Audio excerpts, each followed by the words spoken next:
बिस्मिल्लाहिर्रहमानिर्रहीम। अस्सलामुअलैकुम रहमतुल्लाहि व बरकातुहू।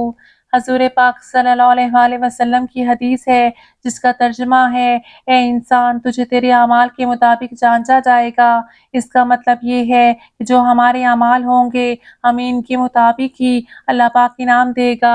अगर अच्छे अमाल होंगे, मसलन अगर हम नमाज़ पढ़ते हुए हमारी रूह कब्ज़ हो जाती है तो अल्लाह पाक किसी हालत में हमारे अमाल को परखेगा, और अगर मौसीकी सुनते हुए या टीवी देखते हुए या गाली गलौज करते हुए या कोई ऐसा गुनाह करते हुए जिसकी बख्शिश सिर्फ अल्लाह पाक कर सकता है, मौत आ जाती है, तो इन्हीं अमाल के मुताबिक हमारे अमाल को परखा जाएगा।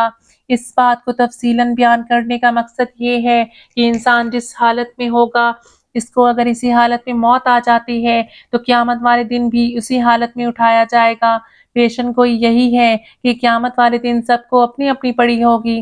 बाप बेटे को और बेटा बाप को और माँ बच्चों को नहीं पहचानेगी। मौत पर हक है, कुल्लू नफ्सिन ज़ायक़तुल मौत। हर नफ्स को मौत का मज़ा चखना है। मौत से कोई नहीं बच सकता, किसी को फ़रार नहीं मिल सकता।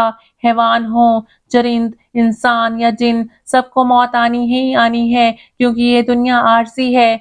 आजकल नौजवान नस्ल जिस डगर पर चल निकली है, अपनी ज़िंदगी को सँवारिए, ऐसे अमाल कीजिए जिससे हमारा अल्लाह पाक राज़ी हो। हज़ूर पाक सल्लल्लाहु अलैहि वसल्लम की ज़िंदगी से सबक हासिल कीजिए।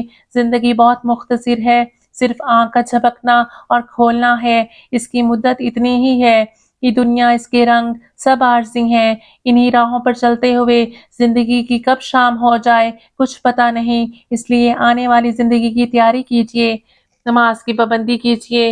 अल्लाह पाक आपका और हम सब का हामी और नासिर हो। आमीन।